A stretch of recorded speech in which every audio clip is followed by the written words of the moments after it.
Muy buenos días con todos. Hoy vamos a revisar acerca del desarrollo y selección tanto del linfocito T como del linfocito B. Vamos a revisar obviamente primero una introducción acerca del origen del linaje linfocitario. Vamos a revisar acerca del linfocito T, la selección positiva como negativa y su activación, y del linfocito B, el desarrollo y su activación obviamente, ¿no? Y al final vamos a revisar ciertas pequeñas funciones principales que tienen estos linfocitos. Entonces, para empezar, sabemos que este tipo de el linfocito T y el linfocito B van a tener un origen de la hematopoiesis, de las células sanguíneas, que este va a tener lugar en el adulto, sabemos, en la médula ósea. En la médula ósea, que lo encontramos únicamente en huesos largos. Y esto no ocurre en la médula ósea durante toda la vida. Sabemos que durante la embriogénesis, la hematopoiesis ocurre en diversos órganos, como puede ser el saco vitelino al inicio, y al final del último trimestre pues va pasando a órganos como el hígado, el vaso, para terminar en la médula ósea, y ahí se mantiene desde que nacemos hasta que morimos prácticamente. Y en los adultos es importante saber que se mantiene en los huesos largos del esqueleto axial, es decir, que lo encontramos tanto en el esternón como en las costillas, en la columna vertebral y en el sacro también, ¿no? ¿Verdad? Entonces, por eso, cuando necesitan realizar una biopsia o tomar algún tipo de muestra de aspirado de médula ósea, lo hacen en estos huesos del esqueleto axial, de las vértebras, el hueso sacro o las costillas, por ejemplo, ¿no? Entonces, bien, y también conocer que las células hematopoyéticas están en constante división celular, o sea que nunca entran a una fase G0, ¿no? ¿Verdad? Siempre están en constante división. Y también lo fueron las células epiteliales, siempre están en constante regeneración, al igual que los folículos pilosos y demás, ¿no? Entonces, revisamos ahorita el origen del linaje linfocitario. O sea, estos linfocitos, tanto el linfocito T como el linfocito B, van a derivar de una célula progenitora, la cual es la célula progenitora linfoide, del linaje linfoide. Entonces, esta va a derivar a su vez de una célula multipotencial. Entonces, recapitulando, tenemos una célula multipotencial, que es, digamos, como que la madre de todas, que va a diferenciarse en dos principalmente: en una célula progenitora linfoide y en una célula mieloide. Para fines de este video vamos a centrarnos únicamente en el linaje linfoide, ¿no? ¿Verdad? Entonces, para esto necesita una estimulación específica o un mensaje por parte de una citoquina que se llama la interleucina 7. Sabemos que otro tipo de células, como pueden ser las neuronas, se comunican mediante neurotransmisores. Las glándulas de secreción interna se lo hacen mediante las hormonas, y en el caso del sistema inmune se comunica mediante citoquinas, como son las interleucinas, factores de necrosis tumoral, interferones. Entonces, la interleucina, que va a ser la encargada de decirle a la célula multipotencial que se diferencie en el linaje linfoide, va a ser la interleucina 7.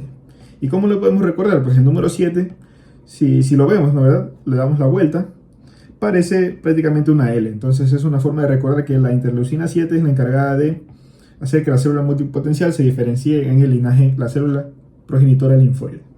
Entonces todo esto está ocurriendo en la médula ósea. Eso es importante saber, que todo esto ocurre en la médula ósea.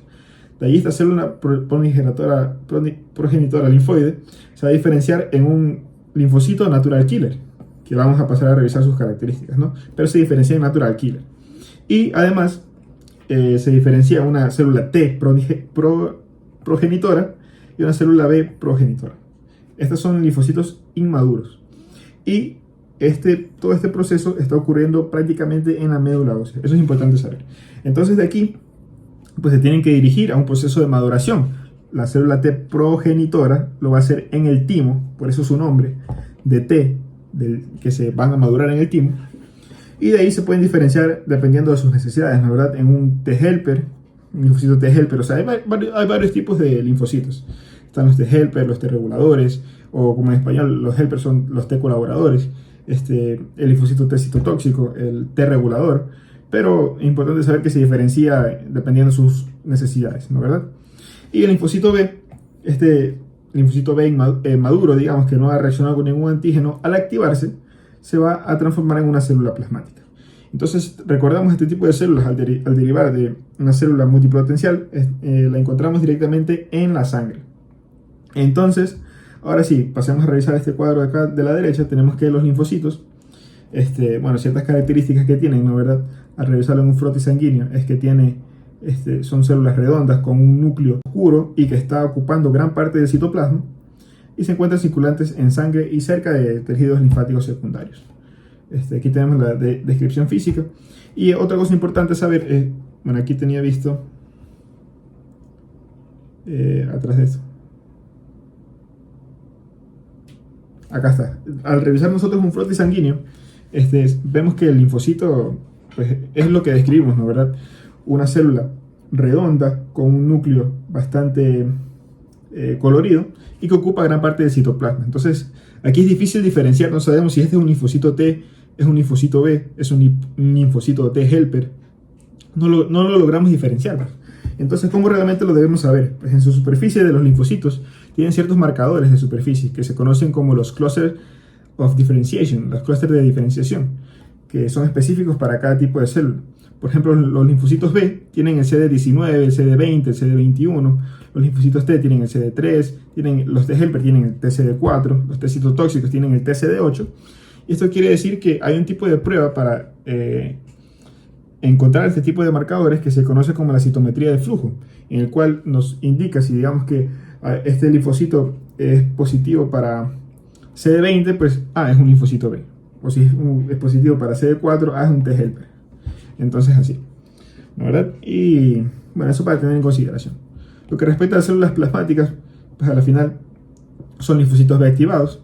Los encontramos circulantes en sangre y cerca de tejidos linfáticos secundarios, como puede ser los nódulos linfáticos, puede ser el vaso, por ejemplo, ¿no? Y son células pequeñas con un núcleo excéntrico y, bueno, tienen ciertos gránulos que corresponde al aparato de Golgi, ¿no? Por algo de sus funciones. Y por último, el natural killer, que sabemos que a la final se encuentra circulante en sangre y forma parte del sistema inmune innato, que es inespecífico, ¿no? ¿Verdad? Se va a activar ante cualquier tipo de respuesta que necesite o que ocurra. Y tienen gránulos en su interior que van a ser tanto granzimas como perforinas que van a generar la vía, porque van a atacar a células que contengan virus y células tumorales. Entonces eso como tener a consideración. Y ahora sí, aquí de la maduración vimos que los linfocitos, la célula T progenitora tiene que diferenciarse en un timocito y tiene que madurar, ¿no, verdad? Esto lo hace en el timo. Entonces, esta célula T progenitora que se desarrolla en la médula ósea, pues a la final va a dirigirse al timo para madurarse. Tiene que ir a un proceso de maduración. El timo tiene que ir como que a una escuela para saber, porque es nuestra célula del sistema inmune, entonces tiene que estar especializada para poder atacar ante cualquier tipo de microorganismo, ¿no, verdad? Pero no tiene que activarse, no tiene que ser muy reactiva con cualquier tipo de células, ni tampoco tiene que tener una baja activación, ¿no, verdad? Entonces, por eso existe este proceso que se llama tanto de selección positiva como de selección negativa, en el que se seleccionan estas células que son capaces de reaccionar contra estos antígenos y al final son las que sobreviven. Entonces, hay que conocer qué tipo de proceso ocurre en qué parte del timo. En la corteza está ocurriendo la selección positiva y en la médula del timo ocurre la selección negativa. ¿Qué quiere decir que sea una selección positiva? Pues que a la final estas células son capaces de reconocer los CD4 y CD8. Estos ya lo vamos a ver más adelante, pero tienen la capacidad de responder contra las moléculas del complejo mayor de histocompatibilidad, tanto de tipo 1 como de tipo 2. O sea que reaccionan correctamente, tanto los TCD4 como los TCD8. Entonces esto en la corteza quiere decir que van a una selección positiva y son las que sobreviven. Pero ¿qué pasa si, digamos, que el CD8 sí se activa pero no reacciona al CD4? O puede ocurrir que no reacciona ni para el CD8 ni para el CD4. Ahí pues entonces va lo que viene siendo la selección negativa, en el que se activa prácticamente la apoptosis, o sea, se induce a estas células que vayan a apoptosis porque tienen que morir, no pueden llegar a funcionar porque en cierto caso, como había dicho anteriormente, o van a reaccionar muy fuertemente ante cualquier tipo de célula, que ese es el mecanismo fisiopatológico por el que ocurren las enfermedades autoinmunes. Puede ser que ataquen, digamos, los receptores de TSH de la glándula tiroides, genera hipertiroidismo. puede generar la placa motora, los receptores de acetilcolina en la placa motora, genera la miastenia gravis, o en su caso no pueden reaccionar, va a ser difícil su activación, que reaccionen totalmente, entonces ahí puede generar algún tipo de inmunodeficiencia congénita, ¿no verdad? Y bueno, al final, después, una vez ya sean seleccionados linfocitos T citotóxicos o T helper, se dirigen a los órganos linfáticos secundarios y ahí, dependiendo del estímulo, se van a diferenciar en lo que necesiten: T helper 1, T helper 2, T helper 17 o T regulador, y van a ejercer su efecto en la sangre a nivel periférico. Ok, entonces ahora, revisando ya la materia, ¿no verdad? La activación del linfocito B es interesante. Entonces, sentémonos primero aquí en la imagen de la izquierda. Observamos aquí arriba una parte de la piel, que es epitelio, y tenemos un sitio de infección, donde están los microbios, ¿no verdad? Debido a una laceración en la piel, estos microbios ingresan, penetran el epitelio, y sabemos que el epitelio está densamente irrigado, vascularizado, y en la sangre encontramos todo tipo de células que derivan del linaje linfoide, que ya lo revisamos, ¿no verdad? Entonces, una de ellas es los macrófagos. Los macrófagos especializados en la piel se conocen como células de Langerhans, que son las células dendríticas. Estas son células presentadoras de antígeno por especialidad. Entonces, lo que van a hacer es capturar este antígeno y, ya sea por la sangre o por la vía linfática más cercana, van a dirigirse al vaso o al ganglio, al nódulo linfático más cercano, ¿no verdad? Y así van a presentárselo al linfocito T maduro, que se conoce también como TH0 o T naïf, porque es un linfocito T virgen que no ha reaccionado ante nada, ya está listo, ya maduró, ¿no verdad? Entonces se lo presentan y a la final, dependiendo del antígeno que sea, este se va a diferenciar y va a ejercer su efecto, el efecto que sea, ¿no verdad? Que ya lo vamos a revisar. Entonces aquí tenemos, a grosso modo, esta interacción que ocurre entre la célula presentadora de antígeno y el linfocito T, que observamos cómo se lo presenta por la molécula del complejo mayor de histocompatibilidad, ya sea de tipo 1 o de tipo 2. En el caso de ser del tipo 1, pues esta célula T, esta es la T naïf, ¿no verdad? Ya vamos a ver acá abajo también, ¿no verdad? Pero reacciona con este tipo de célula, genera la primera señal y ocurre una segunda señal de amplificación, que es por estos ligandos, donde finalmente se generan las citoquinas y ejerce su efecto principalmente. Entonces, para que ocurra esta activación, esta interacción, tienen que ocurrir dos señales.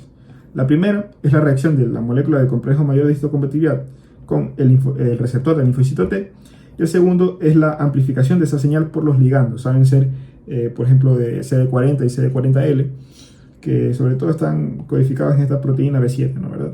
Que así se dice, ¿no? Términos como que poco técnicos. Y entonces, si revisamos en la imagen de acá abajo ya más detalle qué tiene que pasar para que se active un T helper 1 y un T helper 2, pues vemos que la célula presentadora de antígeno, en este caso es un macrófago, en su superficie va a presentar la molécula del complejo mayor de histocompatibilidad de tipo 2, y se lo va a presentar, esto digamos que es una célula T naïf, todavía no se diferencia, ¿no verdad? Entonces, al presentarle el antígeno, este linfocito T naïf lo reconoce, y al ser una molécula del complejo mayor de histocompatibilidad de tipo 2, sabe que es la primera señal de TCD4. Entonces se activa, y al amplificar esa señal por el CD40 y el CD40L, lo que hace es va a generar la activación del T helper 1.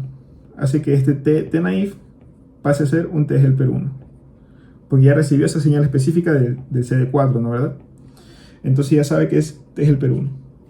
Y ahí lo que hace es liberar las citoquinas, ¿verdad? En el caso de interferón gamma, interleucina 2, factor de necrosis tumoral alfa, para que ejerza su efecto. Interferón gamma con el reclutamiento de macrófagos, de otros agentes quimiotácticos como neutrófilos y demás, y ejerza un efecto inflamatorio. Por eso también se dice que el T helper 1 es proinflamatorio. Y aquí es lo que genera, ¿no verdad? La activación de los TCD8, la memoria de estas células TCD8, y el cambio del isotipo de IgM a IgG, que ya vamos a ver en otro video también. Y lo que pasa con el T helper 2 es, en cambio, que al reaccionar con este tipo de antígeno, ¿no verdad? Lo que va a hacer es que va a activar la célula B. Bueno, ya vamos a ver después, ¿no verdad? Pero lo va a activar la célula B, genera la segunda señal de amplificación y hace que la célula B naïf o B virgen se active. Y habíamos dicho que el linfocito B activado es una célula plasmática. Esa célula plasmática tiene la capacidad de liberar inmunoglobulinas o anticuerpos. Entonces los libera en la sangre y ya ejerce su efecto de ese anticuerpo que es específico contra cierto antígeno. Entonces cuando entra en contacto ya directamente reacciona, ¿no? ¿Verdad? Entonces con lo que viene siendo la selección del linfocito B, bueno, si retrocedemos un poco, sabemos que el linfocito B se origina del B progenitor, ¿no? ¿Verdad? En la médula ósea. Pero no ocurre mucho proceso y nomás queda un linfocito B maduro, que es el B naif o B virgen, que su superficie, como observamos, tiene dos tipos de inmunoglobulinas, que uno es la uno es la IgM y la otra es la IgD. ¿Verdad? Esos dos anticuerpos tienen en su superficie el linfocito B inmaduro, que no ha reaccionado con ningún tipo de antígeno. Entonces, para su activación ya vemos que es dependiente del linfocito T. El linfocito T es el HER2 para activarse. Entonces, ¿cómo lo hace realmente? En su superficie sabemos que el linfocito B tiene, habíamos dicho, estas inmunoglobulinas, que son los receptores de células B, los BCR, pero también tiene la capacidad de presentar, también es una célula presentadora de antígeno, el linfocito B. Entonces, en su superficie, como tienen que reaccionar con el TGLPER2, la única molécula del complejo mayor de histocompatibilidad que posee es la de tipo 2. Entonces también tiene ese tipo de molécula. Entonces lo que hace al reaccionar con ese antígeno, y que lo observamos, reacciona a una porción que se llama la región FAB de las inmunoglobulinas, que ya la vamos a revisar. Entonces reacciona al antígeno, lo procesa, hace que el aparato de Golgi secrete ciertos lisosomas para que se una con el fagosoma y forme el fagolisosoma.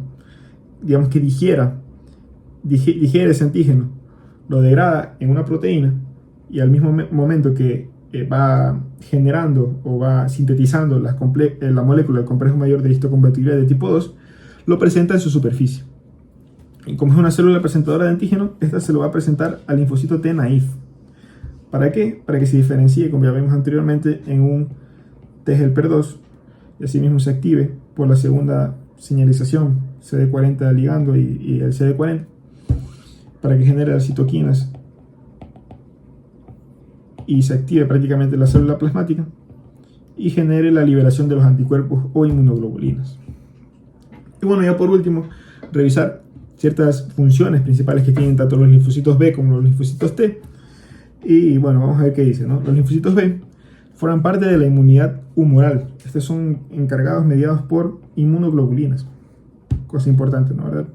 Sabemos que son capaces de reconocer y presentar antígenos, ya lo revisamos, y ir a una hipermutación para optimizar la especificidad que tiene este tipo de antígeno, ¿no? ¿Verdad? Ya vamos a revisar cuando veamos inmunoglobulinas, pero qué es lo que le da la especificidad a la inmunoglobulina. Entonces produce anticuerpos, los cuales se van a diferenciar, ya vimos, en células plasmáticas y son capaces de secretar estas inmunoglobulinas en la sangre. Y mantienen la memoria inmunológica, ¿no? ¿Verdad?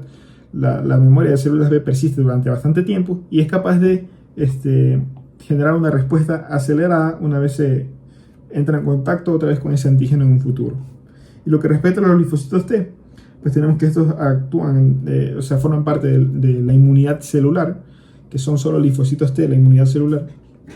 Observamos que los TCD4, por ejemplo, ayudan a las células B para generar anticuerpos y producir citoquinas para el reclutamiento de fagocitos como neutrófilos, macrófagos y demás. Los TCD8, en cambio, matan directamente a células infectadas por virus o células tumorales por su liberación de gránulos, ¿no? Porque tienen perforinas, tienen granzimas, que es similar a los natural killers, como ya revisamos.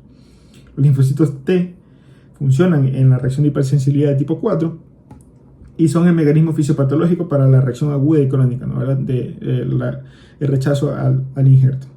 Y por aquí una mnemotecnia, ¿no? ¿Verdad? Dice la regla del 8, que si multiplicamos el número que tiene el complejo mayor de histocompatibilidad con el número que tiene el marcador de superficie o el cluster of differentiation, nos tiene que dar un valor de 8, ¿no? ¿Verdad?